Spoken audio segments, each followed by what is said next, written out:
आज अपने कुछ और चैप्टर के क्वेश्चंस देखते हैं। तो पहले जैव प्रक्रम से। तो पहला क्वेश्चन है, बोमन संपुट निम्नलिखित में से किस तंत्र का भाग है? तो बोमन संपुट जो होता है वो वृकाणु के अंदर होता है, नेफ्रॉन के अंदर, और जो नेफ्रॉन होता है वो उत्सर्जन तंत्र का भाग होता है। तो इसका उत्तर हो जाएगा उत्सर्जन तंत्र। बोमन संपुट किस तंत्र का भाग होता है? उत्सर्जन तंत्र का। अगला क्वेश्चन है, जठर रस में कौन सा अम्ल पाया जाता है? तो जठर रस में HCl या हाइड्रोक्लोरिक अम्ल पाया जाता है। अगला क्वेश्चन है, मानव में भोजन को काटने व चीरने फाड़ने के लिए उपयोगी दांत कौन से हैं? तो भोजन को काटने के लिए तो होते हैं कृंतक दांत, और चीरने फाड़ने के लिए होते हैं रदनक। तो इसका उत्तर हो जाएगा 2 नंबर, कृंतक और रदनक। भोजन को काटने के लिए कृंतक और चीरने फाड़ने के लिए रदनक दांत होते हैं। प्रोस्टेट ग्रंथि संबंधित है। तो प्रोस्टेट ग्रंथि जो होती है वो नर जनन तंत्र से संबंधित होती है। हीमोग्लोबिन रुधिर में पाया जाता है। तो हीमोग्लोबिन जो होता है वो RBC या लाल रुधिर कणिकाओं के अंदर पाया जाता है। और ये भी क्वेश्चन पूछा जाता है कि मानव में कौन सा रुधिर वर्णक पाया जाता है? तो कौन सा होता है? हीमोग्लोबिन। वर्णक कौन सा होता है रुधिर में? हीमोग्लोबिन। और ये हीमोग्लोबिन पाया कहाँ जाता है? तो लाल रुधिर कणिकाओं में।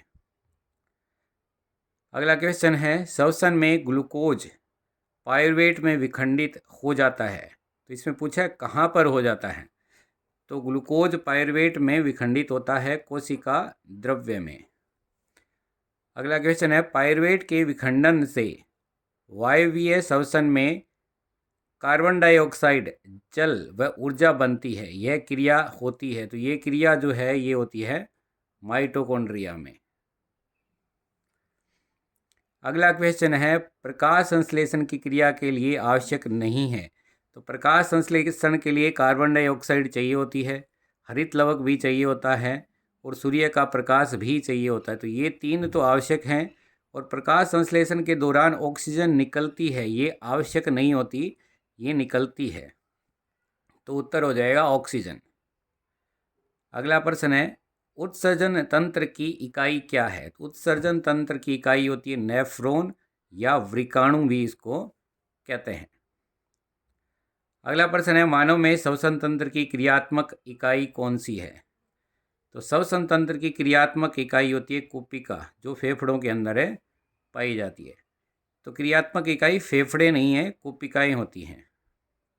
अगला प्रश्न है, पत्तियों का हरा रंग किस वर्ण के कारण होता है? तो पत्तियों का हरा रंग होता है क्लोरोफिल के कारण। अगला प्रश्न है कि सामान्य वयस्क का रक्त दाब कितना होता है? तो सामान्य वयस्क का रक्त दाब होता है 80 से 120 mmHg। ये ध्यान रखना है, 120 से 80 नहीं, 80 से 120 mmHg होता है। तो इसका उत्तर हो जाएगा 3। अमीबा में पाचन अब रिक्त स्थान है। तो अमीबा में पाचन कहाँ होता है? खाद्य धानियों में। कहाँ होता है? खाद्य धानियों में होता है। अगला है, श्वसन में सामान्यतया जंतु वायु को और क्रिया करते हैं। वायु को क्या करते हैं? उच्च श्वसन और निश्वसन, ये 2 क्रियाएं होती हैं। उच्च श्वसन मतलब सांस को लेना, और निश्वसन सांस को छोड़ना। शिराओं में रुधिर को एक ही दिशा में प्रवाहित करने के लिए क्या पाए जाते हैं? वाल्व होते हैं, वाल्व। तो इसका उत्तर हो जाएगा वाल्व। जैव उत्प्रेरक एंजाइम क्या कहलाते हैं? एंजाइम कहलाते हैं। और अगला है, बसंत में जड़ व तने के उत्तक में संचित शर्करा का स्थानांतरण कलिकाओं में होता है। कहाँ होता है? कलिकाओं में होता है। और अगला है, अमाशय के आंतरिक स्तर की अम्ल से रक्षा श्लेष्मा करती है। कौन करती है? श्लेष्मा करती है।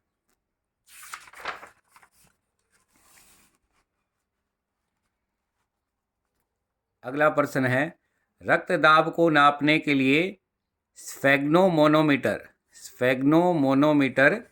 का प्रयोग करते हैं। 8वां है, रंध्र के खुलने व बंद होने की क्रियाविधि को द्वार कोशिकाएं। कौन सी कोशिकाएं? द्वार कोशिकाएं। तो जैसे ऐसा रंध्र की संरचना आपको याद होगी, हमने बनाई थी। तो इस प्रकार की रंध्र की संरचना होती है। तो इसमें ये जो कोशिकाएं, ये 2 कोशिकाएं, इन दोनों कोशिकाओं को क्या कहते हैं? द्वार कोशिका कहते हैं। अगला है, मानव आहार नाल में भोजन में मिलने वाला प्रथम एंजाइम कौन सा होता है? इमिलेज या लार इमिलेज। सबसे पहला एंजाइम कौन सा होता है? लार के अंदर जो पाया जाता है, लार इमिलेज होता है। अगला प्रश्न है, कोशिका स्तर पर ऊर्जा का संग्रहण स्रोत कौन सा अणु होता है? एटीपी अणु है। अगला है, बिंबाणु का जीवन काल 10 दिन का होता है। बिंबाणु का जीवन काल कितना होता है? 10 दिन का। और लाल रुधिर कणिकाओं का जीवन काल जो है वो 120 दिन का होता है। तो ये 12 रिक्त स्थान के क्वेश्चन हैं, ये आपको याद करने हैं, ये बहुत महत्वपूर्ण है। आगे कुछ छोटे 1-2 लाइन वाले क्वेश्चन हैं। तो पहला है, शरीर में पाए जाने वाली सबसे बड़ी ग्रंथि का नाम क्या है? तो सबसे बड़ी ग्रंथि का नाम होता है यकृत।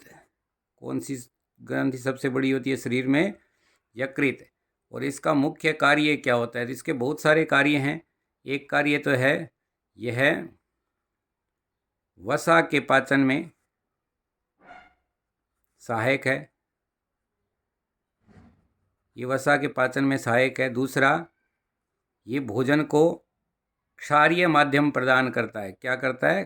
क्षारीय माध्यम में प्रदान करने का कार्य करता है। तीसरा है, ये उत्सर्जन में सहायक है। किस में सहायक है? उत्सर्जन में। तो ये 3 आप याद रख लीजिए। अगला प्रश्न है, एपिग्लोटिस का मुख्य कार्य क्या है? तो एपिग्लोटिस का दूसरा नाम होता है घाटी ढापन। क्या नाम होता है? घाटी ढापन। और इसका कार्य क्या होता है? तो ये भोजन को श्वास नली में जाने से रोकता है। कौन सी नली में? श्वास नली में जाने से रोकने का कार्य करता है। भोजन को श्वास नली में जाने से रोकने का कार्य करता है एपिग्लोटिस जो होता है। अगला प्रश्न है, पचित भोजन से पानी व खनिज लवणों का अवशोषण कहाँ होता है? तो इसका उत्तर है बड़ी आंत।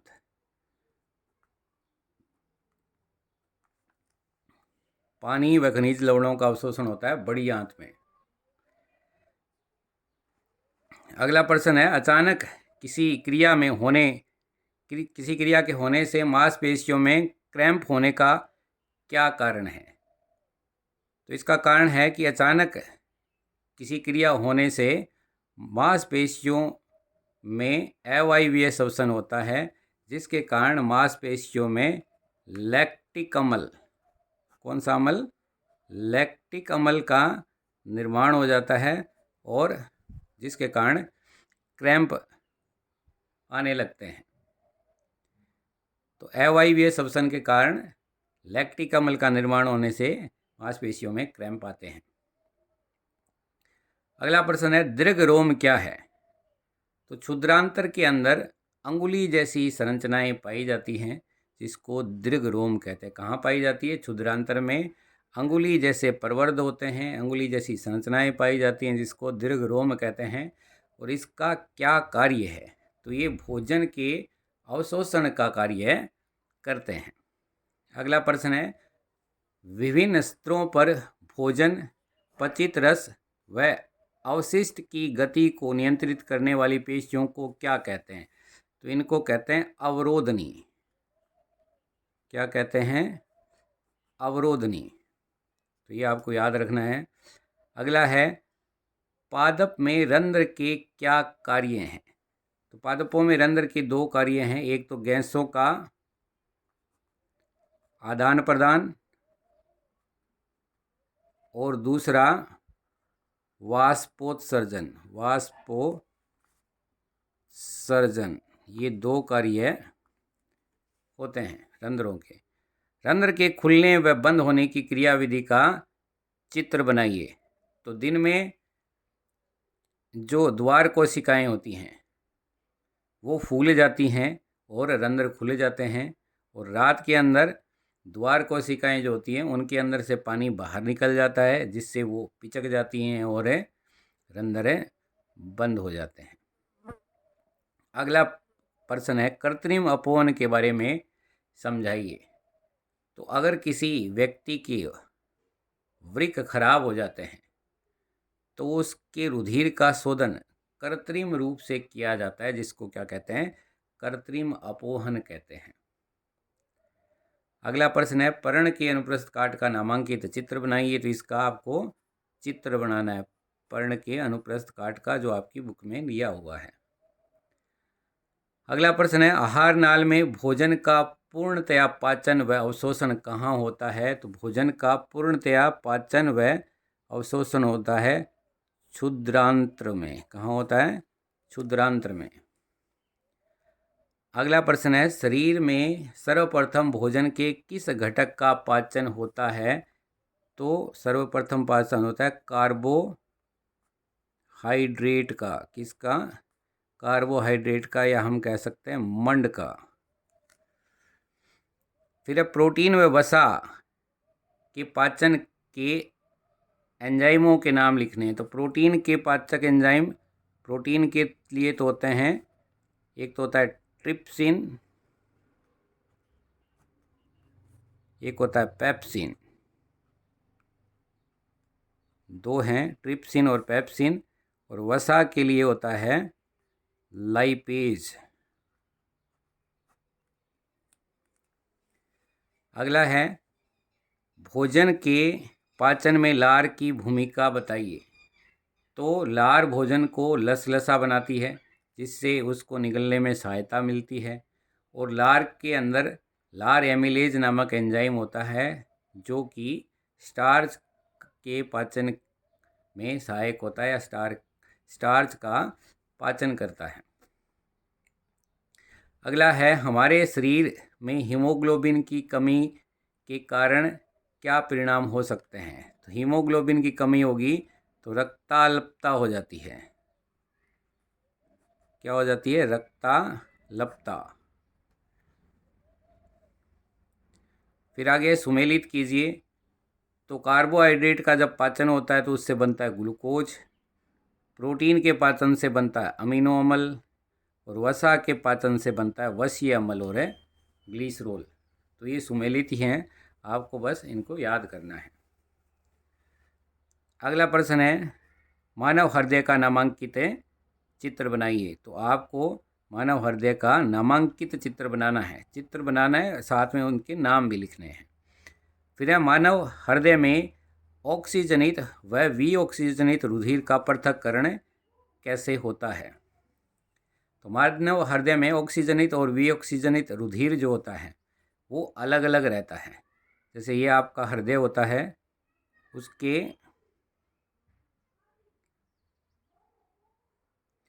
ये दायां भाग है और ये बायां भाग है। तो दाएं भाग में अशुद्ध रुधिर रहता है या विऑक्सीजनित रुधिर रहता है, और बाएं भाग में ऑक्सीजनित रुधिर रहता है। तो हम कह सकते हैं कि मानव हृदय में दायां भाग और बायां भाग एक दूसरे से पृथक रहते हैं, इसलिए ऑक्सीजनित और विऑक्सीजनित रुधिर एक दूसरे से पृथक रहते हैं। अगला है, धमनी और शिरा में कोई दो अंतर बताइए। तो धमनी में शुद्ध रुधिर बहता है, शिरा में अशुद्ध रुधिर बहता है। एक अंतर हो गया। दूसरा, धमनी रुधिर को हृदय से अंगों की तरफ ले जाती है, और शिरा रुधिर को अंगों से हृदय की तरफ लाती है। तो ये दूसरा अंतर हो गया। तीसरा अंतर, शिराएं नीले रंग की दिखाई देती है और धमनी जो है वो लाल रंग की दिखाई देती है। चौथा अंतर, धमनी शरीर में अंदर की तरफ पाई जाती है और शिराएं जो होती हैं वो त्वचा में बाहर की तरफ पाई जाती है। तो इन 4 अंतरों में से कोई 2 अंतर आप लिख सकते हैं। 17वां प्रश्न है, मानव में दोहरे रक्त परिसंचरण तंत्र का नामांकित चित्र बनाइए। तो इसका आपको चित्र बनाना है।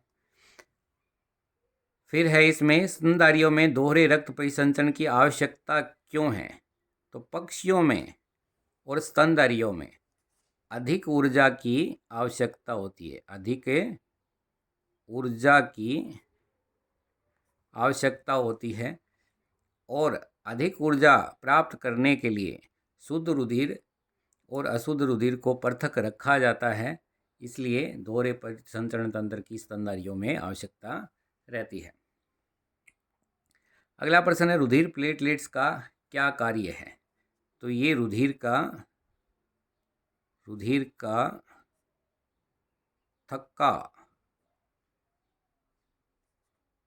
का थक्का बनाने का कार्य करती है कि कहीं से अगर चोट लगने से रुधिर बहने लगता है तो वो रुधिर बहना बंद हो जाए, इसलिए रुधिर का थक्का बनता है और ये कार्य जो है वो प्लेटलेट्स करती हैं। अगला प्रश्न है, वृकाणु की संरचना का नामांकित चित्र बनाइए। तो इसका आपको चित्र बनाना है और मूत्र निर्माण की क्रियाविधि लिखनी है और मानव के उत्सर्जन में सहायक शरीर के 2 अंगों के नाम लिखने। तो एक तो होता है यकृत और दूसरी त्वचा। ये भी उत्सर्जन में के सहायक अंग हैं। मुख्य अंग तो जो होते हैं वो तो होते हैं वृक्क तो क्या है, मुख्य अंग है, और सहायक अंग हो गए यकृत और त्वचा। अगला है, हरे पौधे में प्रकाश संश्लेषण के विभिन्न चरणों को लिखिए। तो पौधे में प्रकाश संश्लेषण के 3 चरण होते हैं। कितने चरण होते हैं? 3 चरण होते हैं। पहला, पौधा सूर्य के प्रकाश को ग्रहण करता है। सूर्य के प्रकाश को ग्रहण करता है। दूसरा, सूर्य के प्रकाश से प्रकाशिक अभिक्रिया द्वारा ऊर्जा का निर्माण एवं जल का अपघटन। और तीसरा, कार्बन डाइऑक्साइड से कार्बोहाइड्रेट का निर्माण। ये 3 चरण होते हैं। पहले चरण में पौधा सूर्य के प्रकाश को ग्रहण करता है। दूसरे चरण में सूर्य के प्रकाश से ऊर्जा का निर्माण होता है और जल का अपघटन होता है। और तीसरा चरण में कार्बन डाइऑक्साइड से कार्बोहाइड्रेट का निर्माण होता है। अगला है, श्वसन में ग्लूकोज के विखंडन के विभिन्न पथों को समझाइए। तो ग्लूकोज जो होती है वो कोशिका द्रव्य के अंदर किसमें बदल जाती है? पाइरूवेट में बदल जाती है। अब ये पाइरूवेट 3 प्रकार से आगे टूट सकता है। पहला, जीवाणु में अवायवीय श्वसन होता है, या यीस्ट में भी कह सकते हैं। यीस्ट में अवायवीय श्वसन जो होता है उससे ethanol plus carbon dioxide plus जल प्लस ऊर्जा का निर्माण होता है। पहला, यीस्ट में अवायवीय श्वसन से एथेनॉल, कार्बन डाइऑक्साइड और ऊर्जा का निर्माण होता है। दूसरा, हमारी पेशियों के अंदर अगर अवायवीय श्वसन होता है,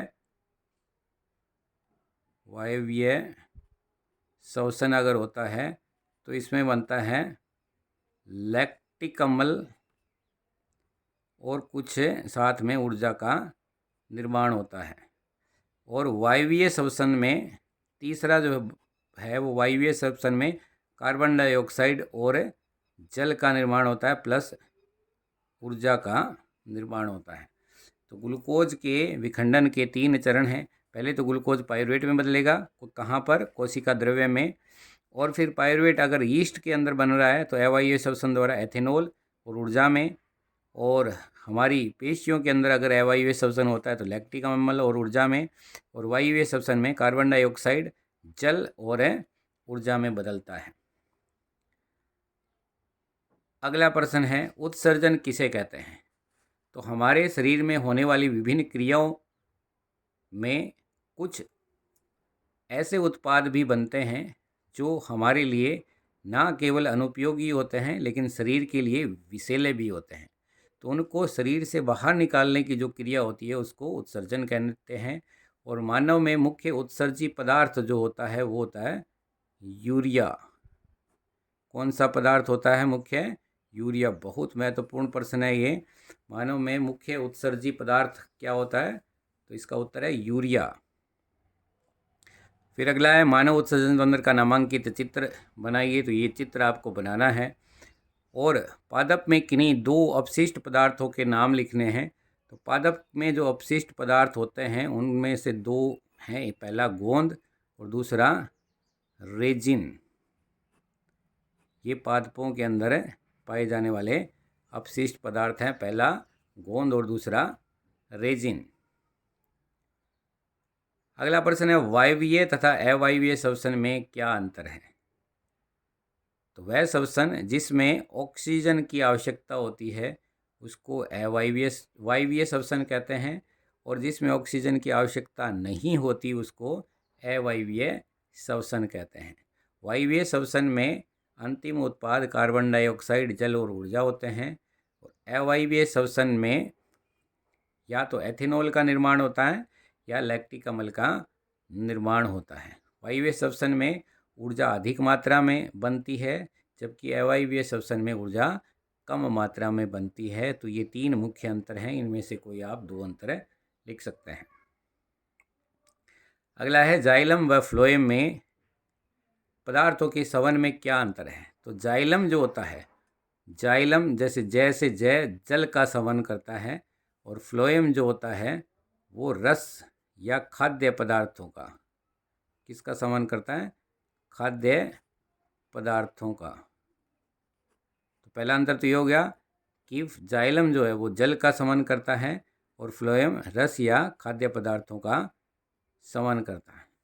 जाइलम जल को जड़ों से पत्तियों तक लेके जाता है और फ्लोएम पत्तियों में बनने वाले भोजन को शरीर के विभिन्न भागों तक लेके जाने का कार्य करता है। तो ये मुख्य अंतर आप लिख सकते हैं। अगला है लाल रुधिर कणिकाओं का निर्माण और विनाश कहाँ होता है?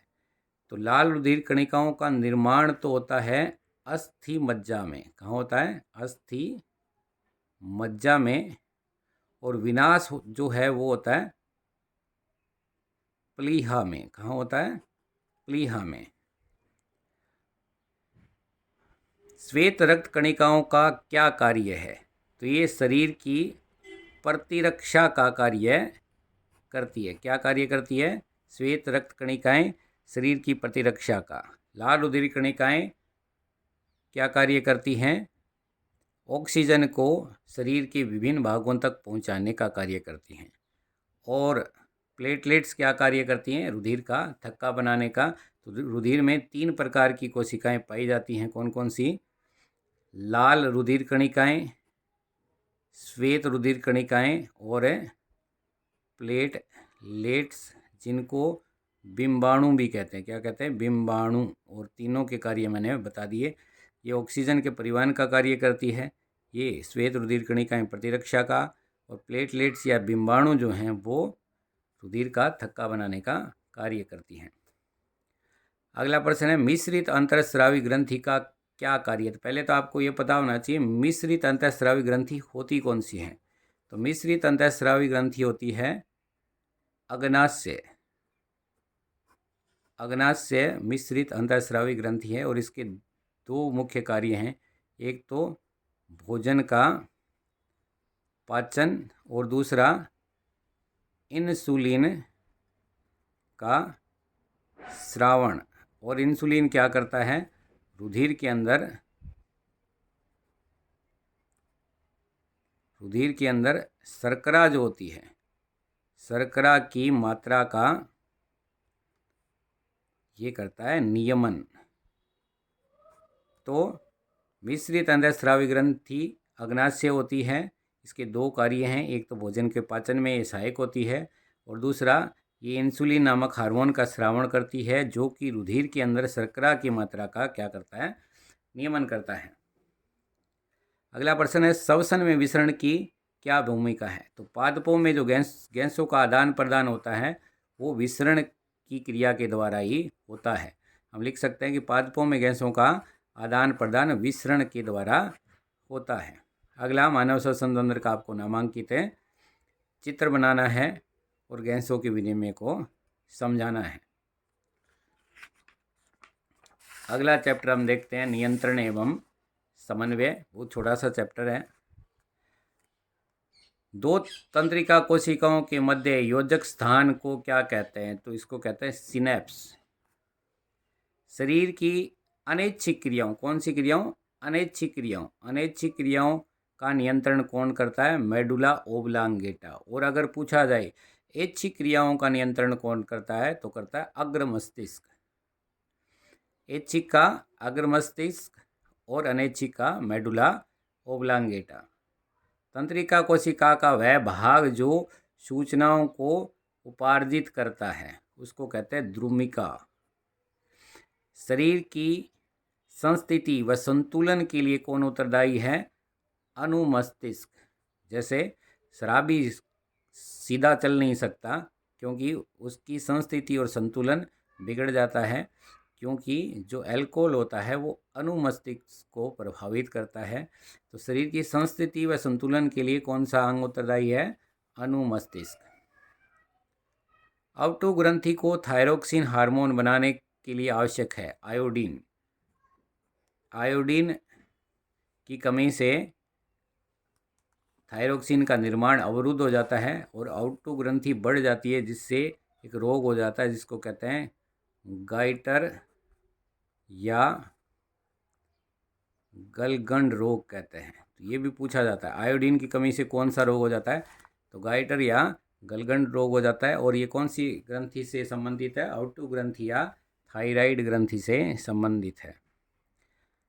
छुई मुई की पत्तियों में गति होती है, कंपानुकुचन गति होती है।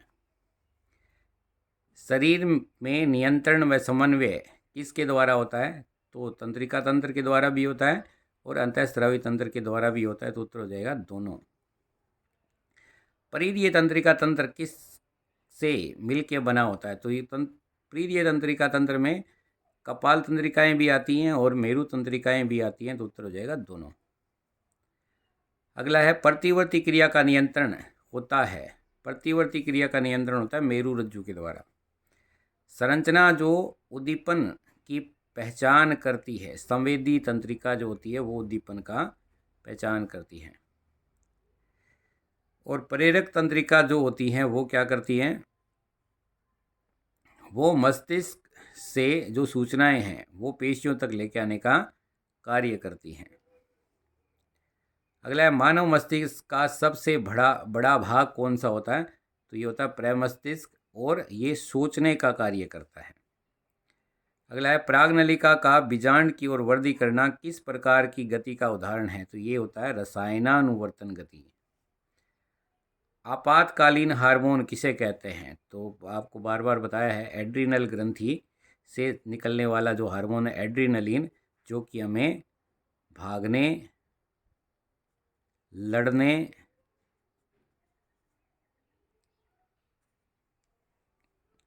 के लिए तैयार करता है। और डर में भी ये स्रावित होता है। भागने, लड़ने और डर में एड्रिनल ग्रंथि से निकलने वाला हार्मोन एड्रिनलिन। निम्न में से पादप हार्मोन हैं। तो पादप हार्मोन 4-5 मुख्य पादप हार्मोन मैंने आपको बताए थे। पहला ऑक्सिन, फिर जिब्रेलिन, फिर साइटोकाइनिन और 2 और होते हैं एब्सेसिक अम्ल और एथिलीन। ये 5 पादप हार्मोन होते हैं। तो 3 इसमें दिए हैं, तो उत्तर हो गया उपरोक्त सभी। निम्न में से पादप वृद्धि को संबंधित करने वाला हार्मोन है। तो ये जो 3 होते हैं ऑक्सिन, जिब्रेलिन और साइटोकाइनिन, ये तो वृद्धि को बढ़ाते हैं। ये तीनों वृद्धि को बढ़ाते हैं। और जो 2 बच गए एब्सेसिक अम्ल और एथिलीन, वो वृद्धि को संबंधित करते हैं। तो इसका उत्तर हो गया एब्सेसिक अम्ल। अगला प्रश्न है, पादपों में पत्तियों का मुरझाना किसके कारण होता है? तो जो वृद्धि को रोकता है उसी के कारण होगा। तो उत्तर हो गया एब्सिसिक अम्ल, हार्मोन के प्रभाव से ये होता है। पादप में साइटोकाइनिन हार्मोन जो होता है वो कोशिका विभाजन किसको प्रेरित करता है? कोशिका विभाजन प्रेरित करता है। अगला है, हार्मोन प्ररोग के अग्रभाग में संश्लेषित होता है। तो जो ऑक्सिन हार्मोन है, कौन सा हार्मोन? ऑक्सिन, ये पादप के प्ररोग के अग्रभाग में संश्लेषित होता है, जो पादप की लंबाई में वृद्धि करता है। तो ये आपको याद रखना है। दूसरा द्रव्य जो है वो कहाँ पाया जाता है? मेरु रज्जु में। मेरु रज्जु हो जाएगा इसका उत्तर, मेरु रज्जु में पाया जाता है।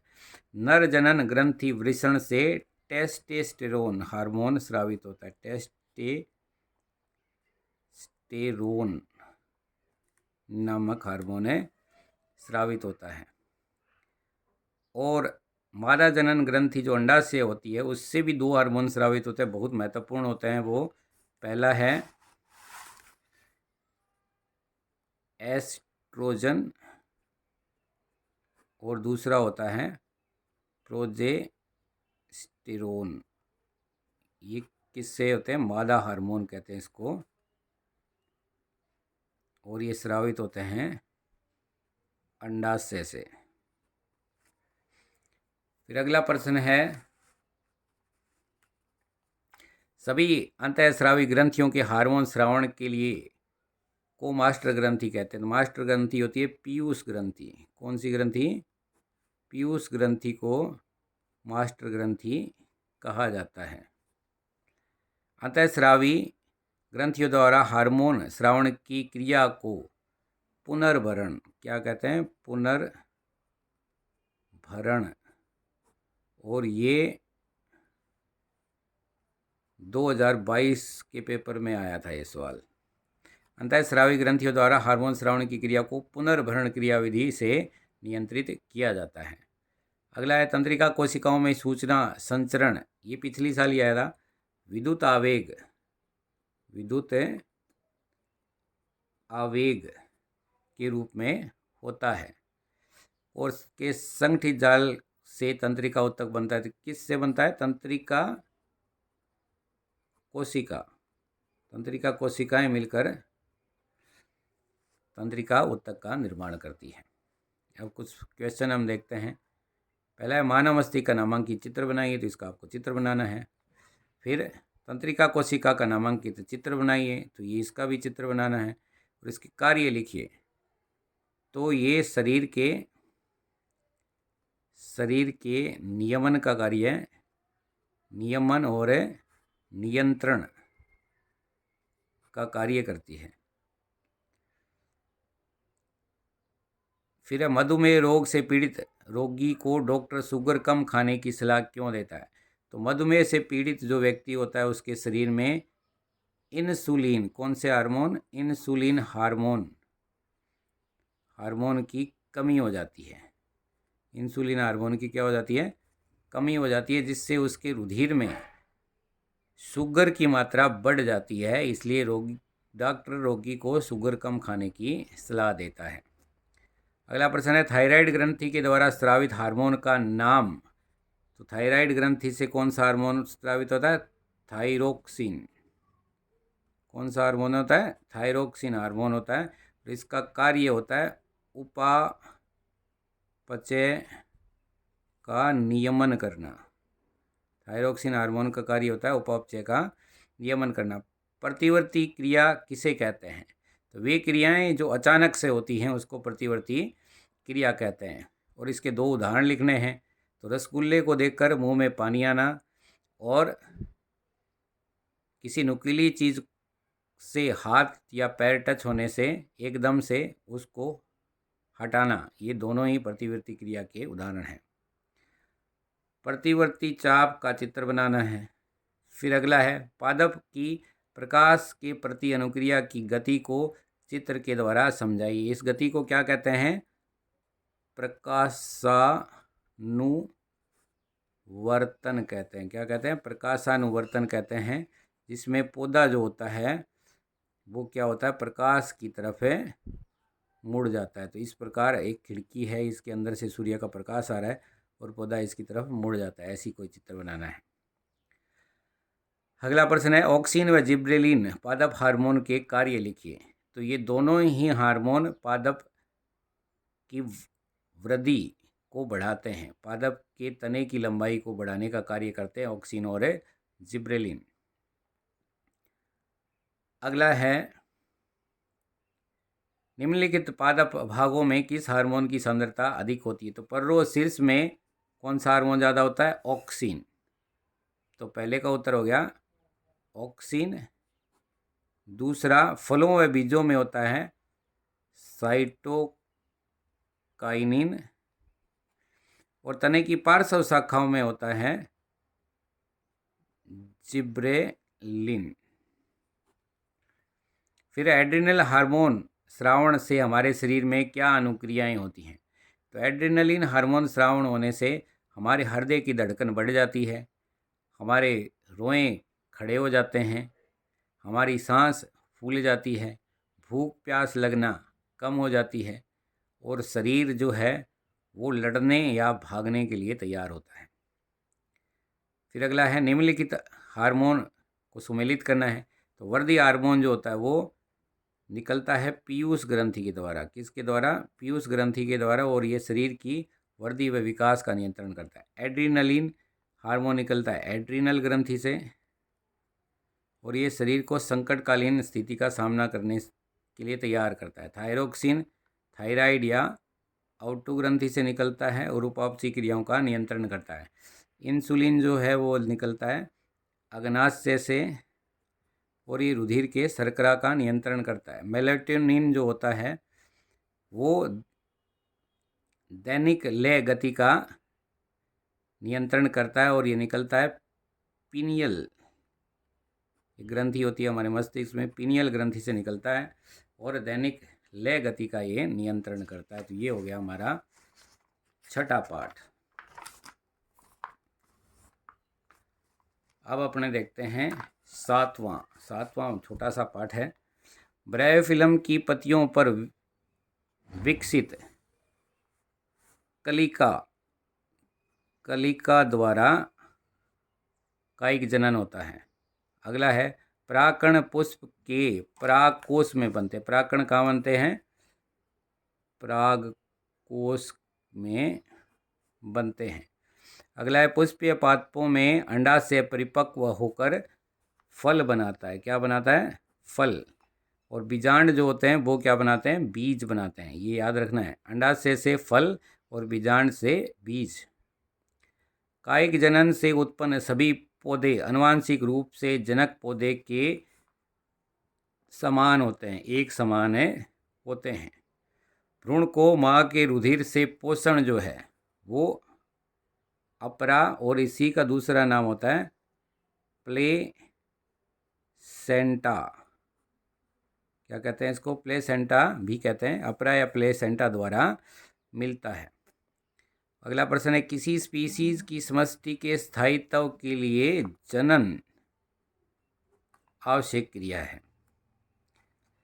अलैंगिक जनन मुकुलन के द्वारा किसमें होता है? यीस्ट में। और इसका दूसरा उदाहरण है हाइड्रा। यीस्ट और हाइड्रा में मुकुलन द्वारा जनन होता है। बीजाणु समाज संघ द्वारा जनन होता है राइजोपस में। उभयलिंगी पुष्प, गुड़हल भी उभयलिंगी होते हैं और सरसों भी उभयलिंगी होती है, तो उत्तर हो गया 1 और 2 दोनों। अगला है पुष्प के स्त्री केसर में होते हैं, तो पुष्प के स्त्री केसर में 3 भाग होते हैं, वर्तिकाग्र, वर्तिका और अंडाशय, तो उत्तर हो गया उपरोक्त सभी। अगला है बहुखंडन द्वारा जनन होता है, तो बहुखंडन द्वारा जनन होता है प्लाज्मोडियम में। अगला है वृषण उदर गुहा के बाहर वृषण कोश में स्थित होते हैं, क्योंकि शुक्राणु उत्पन्न करने के लिए आवश्यक ताप शरीर के ताप से कम होना चाहिए, तो पहला उत्तर हो गया इसका। अगला है मानव में निषेचन की क्रिया मादा जनन तंत्र के किस भाग में संपन्न होती है, तो निषेचन की जो क्रिया होती है वो होती है अंडवाहिनी में।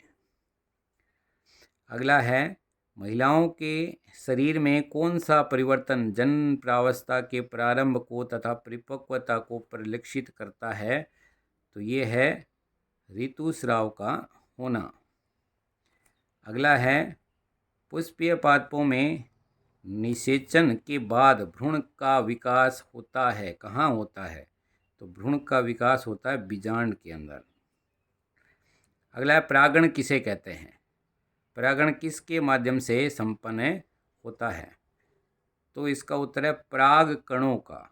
किसका, पराग कणों का स्त्री केसर के वर्तिकाग्र पर पहुंचना परागण कहलाता है। तो दोबारा सुनो, पराग कणों का पुष्प के वर्तिकाग्र पर पहुंचना परागण कहलाता है। ये किसके माध्यम से होता है, तो ये वायु के माध्यम से हो सकता है, जल के माध्यम से या कीटों के माध्यम से हो सकता है। अगला है स्वपरागण तथा परपरागण में क्या अंतर है, तो स्वपरागण ऐसा परागण जिसमें परागकण उसी पुष्प के वर्तिकाग्र पर पहुंचते हैं, तो उसको क्या कहते हैं, स्वपरागण कहते हैं। उसी पुष्प के परागकण हैं और उसी पुष्प की वर्तिकाग्र पर पहुंचते हैं, तो वो हो गया स्वपरागण। और अगर परागकण किसी अन्य पुष्प की वर्तिकाग्र पर पहुंचते हैं, तो उसको कहते हैं परपरागण। तो ये दोनों बात याद रखनी है, अंतर है ये, और यही इनकी परिभाषा है। स्वपरागण किसे कहते हैं, तो जब किसी पुष्प के परागकण उसी पुष्प की वर्तिकाग्र पर पहुंचते हैं, तो उनको कहते हैं स्वपरागण। और अगर किसी पुष्प के परागकण किसी अन्य पुष्प की वर्तिकाग्र पर पहुंचते हैं, तो उसको कहते हैं परपरागण।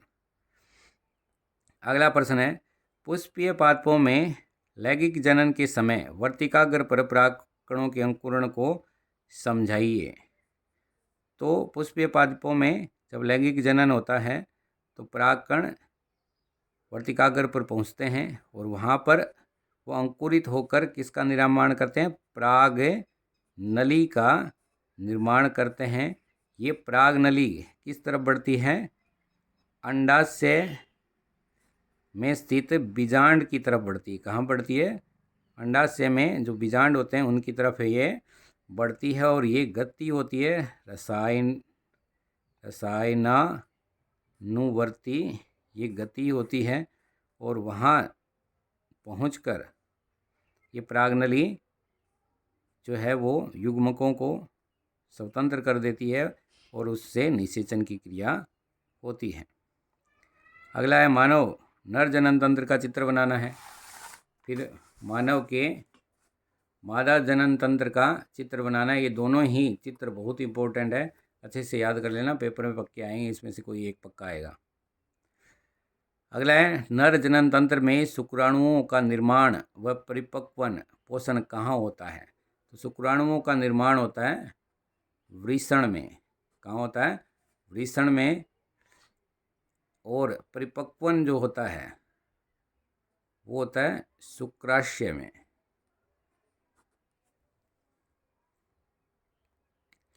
अगला है मुकुलन क्या है, हाइड्रा में मुकुलन द्वारा जनन कैसे होता है, तो जब किसी जीव के पार्श्व में एक छोटा उभार बनता है जो कि धीरे धीरे बड़ा होकर उस जीव से स्वतंत्र होकर एक और जीव का निर्माण कर लेता है, तो इसको क्या कहते हैं, मुकुलन कहते हैं। मुकुलन क्या है कि जब किसी जीव के पार्श्व में एक उभार जैसी संरचना का निर्माण होता है जो धीरे धीरे बड़ी होकर एक स्वतंत्र जीव का निर्माण कर लेती है, जिसको क्या कहते हैं, मुकुलन कहते हैं। और हाइड्रा और ईस्ट में मुकुलन के द्वारा जनन होता है, जिसका चित्र के द्वारा आपको ये समझाना है, इसमें चित्र भी बनाना है। अगला है कैलस किसे कहते हैं। उत्तक संवर्धन विधि का उपयोग सामान्यतः किन पौधों के संवर्धन में किया जाता है। तो कैलस किसे कहते हैं कि जब हम उत्तक संवर्धन करते हैं तो अविभेदित कोशिकाओं का एक समूह बन जाता है। कैसी कोशिकाओं का? अविभेदित कोशिकाओं का एक समूह बन जाता है, जिसको क्या कहते हैं, कैलस कहते हैं। और उत्तक संवर्धन विधि का उपयोग सामान्यतः किन पौधों के संवर्धन में किया जाता है।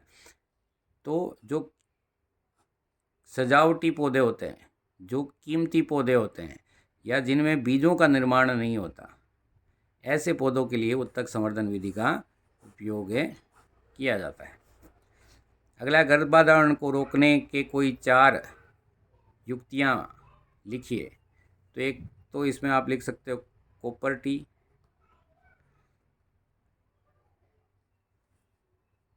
एक गर्भ निरोधक गोलियां आती हैं, या फिर निरोध, और चौथा इसमें लिख सकते हैं हम शल्य क्रिया। तो ये 4 इसकी युक्तियां हैं। अगला है असुरक्षित लैंगिक क्रियाओं के दौरान एक से दूसरे में संचरित होने वाले रोगों के नाम लिखिए। तो इसमें कई सारे रोग हैं, जैसे गोनेरिया, फिर है सिफिलिस, तीसरा है एड्स, चौथा है हेपेटाइटिस।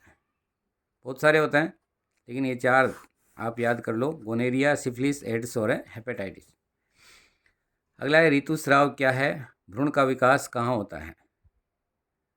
तो भ्रूण का विकास होता है गर्भाशय में। कहाँ होता है? मादा के या माता के गर्भाशय में। और ऋतुस्राव किसे कहते हैं? तो निषेचन से पूर्व जो गर्भाशय होता है, वो भ्रूण को पोषण प्रदान करने के लिए उस गर्भाशय की जो आंतरिक भित्ति होती है वो मोटी और स्पंजी हो जाती है। लेकिन अगर निषेचन नहीं होता तो ये जो मोटी और स्पंजी भित्ति होती है, इसकी कोई आवश्यकता नहीं होती, और ये धीरे धीरे टूट कर रुधिर के साथ शरीर से बाहर आने लगती है, जिसको क्या कहते हैं? ऋतुस्राव कहते हैं। अगला प्रश्न है, पुष्पीय पादपों में लैंगिक जनन की क्रियाविधि को चित्र के द्वारा आपको समझाना है। अगला है, अमीबा में द्विखंडन द्वारा जनन को समझाइए। तो अमीबा एक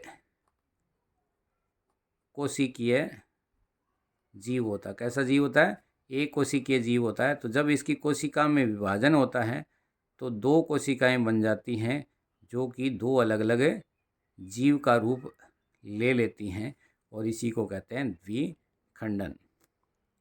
अगला है, प्लेसेंटा या अपरा क्या है। तो प्लेसेंटा और अपरा क्या होता है कि माता और भ्रूण के बीच में भोजन और उत्सर्जी पदार्थों के आदान प्रदान के लिए एक योजक संरचना पाई जाती है, जिसको प्लेसेंटा या अपरा कहते हैं। क्या होता है? माता और भ्रूण के बीच में एक योजक संरचना पाई जाती है, जो कि भ्रूण को पोषण प्रदान करने का कार्य करती है, जिसको क्या कहते हैं? प्लेसेंटा या अपरा कहते हैं। इसके कार्य मैंने आपको बता ही दिए।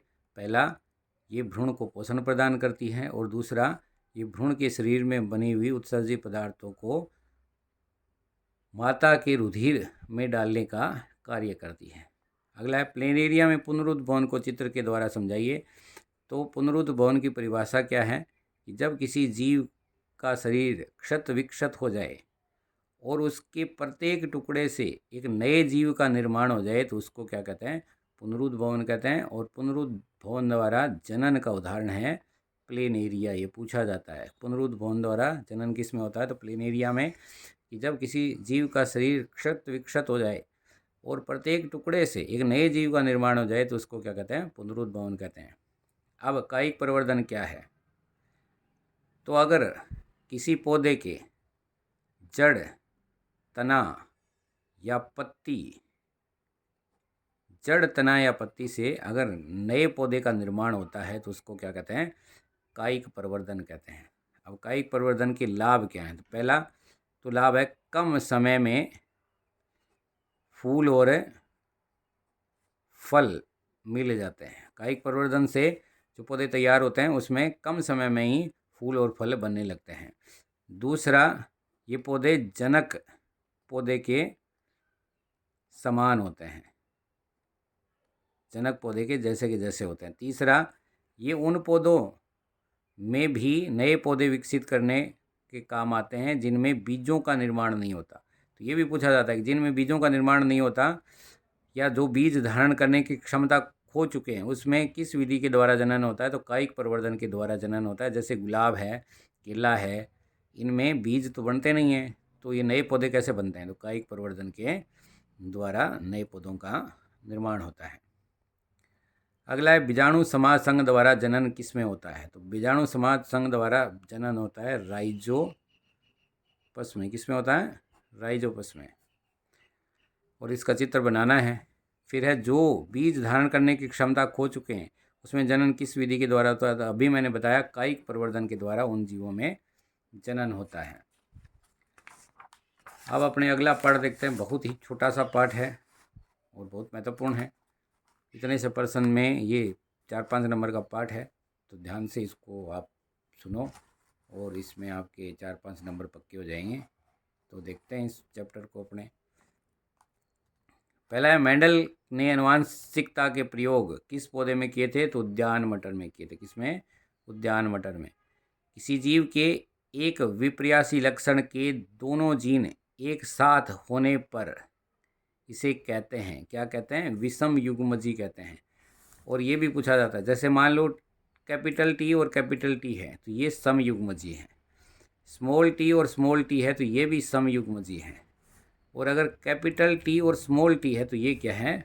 ये विषम युग्मजी है। तो दो जीन हैं, एक कैपिटल टी वाला है, एक स्मॉल टी वाला है, और दोनों एक साथ हैं तो वो विषम युग्मजी हैं। और एक ही पाया जाता कि कैपिटल टी या स्मॉल टी, तो वो है समयुग्मजी। अगला है संकरण।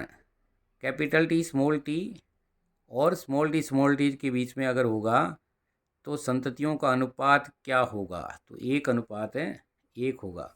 और इस संकरण को कहते हैं परीक्षण संकरण कहते हैं, कि एक में दोनों छोटे हैं और एक में एक छोटा और एक बड़ा है, तो इस संकरण को क्या कहते हैं? परीक्षण संकरण कहते हैं। आपको ये ध्यान रखना है कि एक में दोनों छोटे और एक में एक छोटा और एक बड़ा, ये निशान दिए हुए हैं, चाहिए टी है, चाहिए आर है, चाहिए वाई है, तो ये संकरण कौन सा हो गया?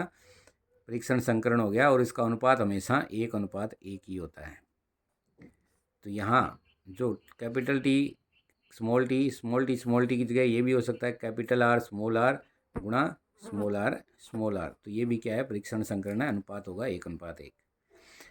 अगला है मेंडल ने आनुवंशिकता के प्रयोग में मटर के कितने जोड़ी विपर्यासी लक्षण लिए थे? तो 7 जोड़ी विपर्यासी लक्षणों का उन्होंने चयन किया था। अगला है मेंडल ने मटर के पुष्प के रंग लक्षण का एक संकर संकरण करवाया।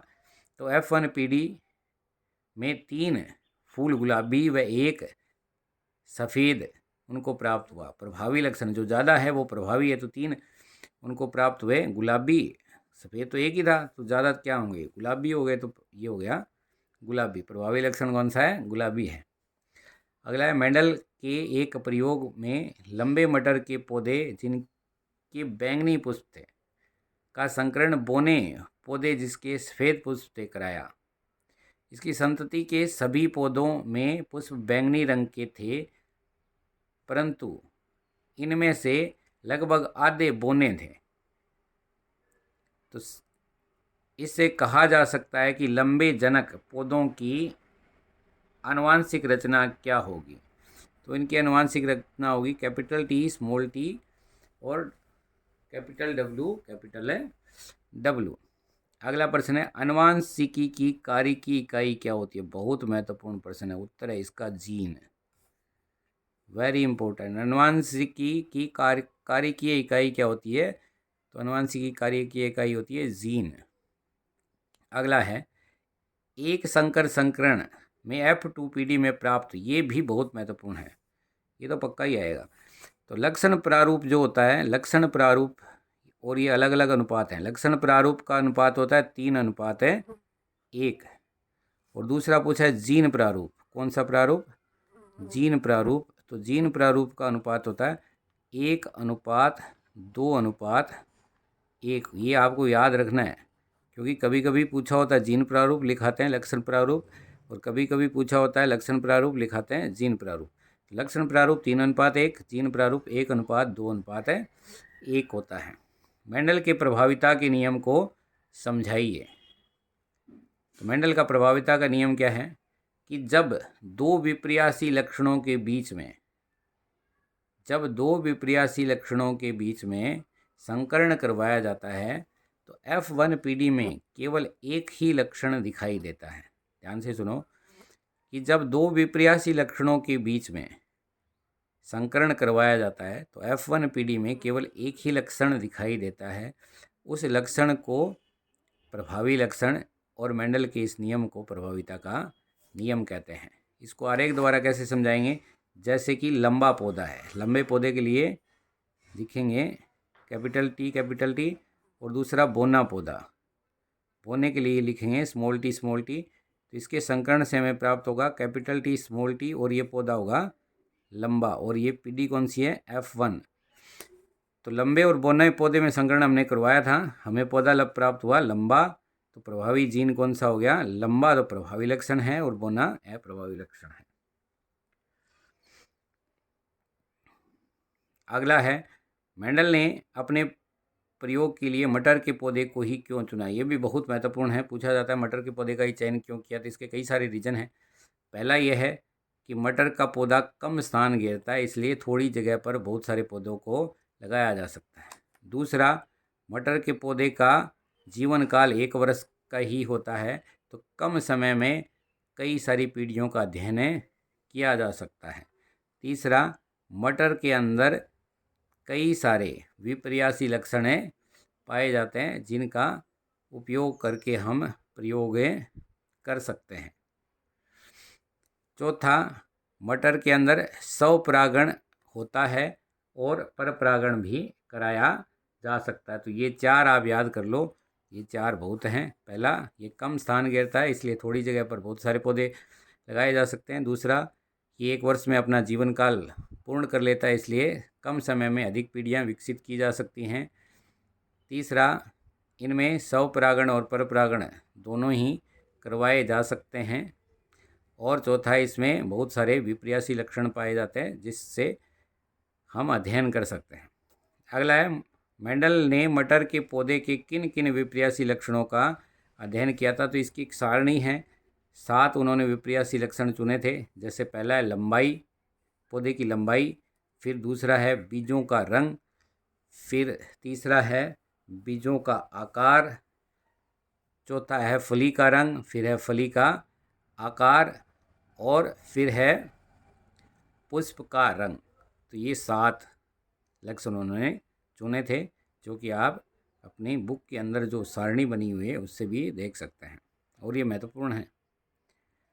अगला है मेंडल के पृथक्करण के नियम को लिखिए। तो मेंडल का पृथक्करण का नियम क्या है कि जब 2 विपर्यासी लक्षणों के बीच में संकरण करवाया जाता है तो F2PD में दोनों लक्षण एक दूसरे से पृथक हो जाते हैं। इसको मेंडल का पृथक्करण का नियम कहते हैं। दोबारा सुन लो कि जब 2 विपर्यासी लक्षणों के बीच में संकरण करवाया जाता है तो F1PD में तो हमें केवल एक ही लक्षण दिखाई देता है, लेकिन F2PD में ये दोनों लक्षण एक दूसरे से पृथक हो जाते हैं, और इसको मेंडल का पृथक्करण का नियम कहते हैं। शुद्ध लंबे और शुद्ध बोने पौधे में संकरण द्वारा F2PD, यहाँ तक तो हमने कर ही लिया था। F2PD के लिए हम बनाएंगे एक बॉक्स, और इसमें यहाँ कैपिटल टी, यहाँ स्मॉल टी, यहाँ कैपिटल टी, यहाँ स्मॉल टी लिखेंगे। ये कैपिटल टी, ये कैपिटल टी स्मॉल टी, ये कैपिटल टी स्मॉल टी, और ये स्मॉल टी स्मॉल टी।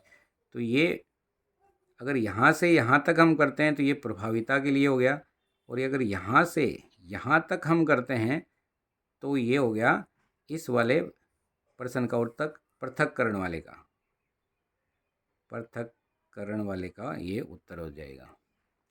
ठीक है। फिर है स्वतंत्र अपव्यवन के नियम को लिखिए। तो स्वतंत्र अपव्यवन का नियम क्या होता है कि अलग अलग विपर्यासी लक्षण अगली पीढ़ी में एक दूसरे से स्वतंत्र रूप से जाते हैं, जिसे क्या कहते हैं, स्वतंत्र अपव्यवन का नियम कहते हैं। दोबारा सुन लो कि अलग अलग विपर्यासी लक्षण एक पीढ़ी से दूसरी पीढ़ी में एक दूसरे से स्वतंत्र रूप से जाते हैं, इसी को स्वतंत्र अपव्यवन का नियम कहते हैं।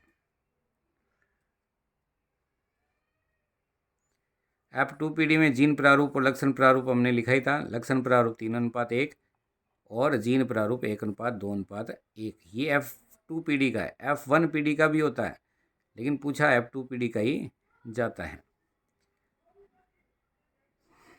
अगला है उपार्जित लक्षणों की वंशागति नहीं होती। कैसे? क्योंकि उपार्जित लक्षणों की वंशागति नहीं होती क्योंकि ये लक्षण हमारे DNA के अंदर नहीं होते। कहाँ नहीं होते? DNA के अंदर नहीं होते। कहाँ नहीं होते? DNA के अंदर नहीं होते, इसलिए ये अगली पीढ़ी में नहीं जाते। अगला है जीवों में विभिन्नताएं उत्पन्न होने के लिए उत्तरदायी कारकों को लिखिए। विभिन्नता का महत्व बताइए। तो विभिन्नता उत्पन्न होने के उत्तरदायी कारक क्या हैं कि जब हमारे DNA के अंदर परिवर्तन हो जाता है तो विभिन्नताएं उत्पन्न होती हैं, और इसके कारक हैं लैंगिक जनन और उत्परिवर्तन। याद रखना आपको। विभिन्नता का महत्व क्या है? तो विभिन्नता होने से अलग अलग प्रकार के जीवों का निर्माण होता है, जो उसके उत्तरजीविता को, जीवित बना रहने को बढ़ाती है। अगला है अनुवांशिक एवं उपार्जित लक्षणों में अंतर लिखिए। वे लक्षण जो एक पीढ़ी से दूसरी पीढ़ी में जाते हैं उनको तो कहते हैं अनुवांशिक लक्षण, और वे लक्षण जो अगली पीढ़ी में नहीं जाते उनको कहते हैं उपार्जित लक्षण। मानव में लिंग निर्धारण की प्रक्रिया को समझाइए। तो मानव के अंदर अगर XX है तो वो होगी लड़की, और XY है तो वो होगा लड़का, और इसका आपको आरेख बनाना है। अगला है मेंडल के एकल संकर संकरण प्रयोग से आप कैसे समझाएंगे कि कौन सा लक्षण है प्रभावी और कौन सा अप्रभावी है। तो ये हमने अभी समझाई था कि जब हम एकल संकर संकरण करवाते हैं तो F1PD में जो भी लक्षण हमें दिखाई देता है वो लक्षण प्रभावी है, और जो लक्षण हमें दिखाई नहीं देता वो लक्षण है अप्रभावी है। तो आज अपने इतना ही करते हैं। इन 4 चैप्टरों को, और जो पहला वीडियो मैंने बनाया था, उन 4 चैप्टरों को आप अच्छे से तैयार कर लो। ये प्रश्न बहुत अच्छे से तैयार कर लो, और जो चित्र मैंने बताए हैं वो चित्र किताब के अंदर निशान लगा के उन चित्रों को बनाना सीख लो। उन्हीं चित्रों में से कोई न कोई चित्र आपको परीक्षा के अंदर मिल जाएगा। उन चित्रों को बनाने की बार बार कोशिश करो, और ये जो प्रश्न हैं इनको बार बार सुन के आप पक्के याद कर लो। इनमें से बहुत सारे प्रश्न आपको परीक्षा हॉल में जब पेपर आपके सामने आएगा तो बहुत सारे प्रश्न इसमें से आपको दिखाई देंगे। Best of luck.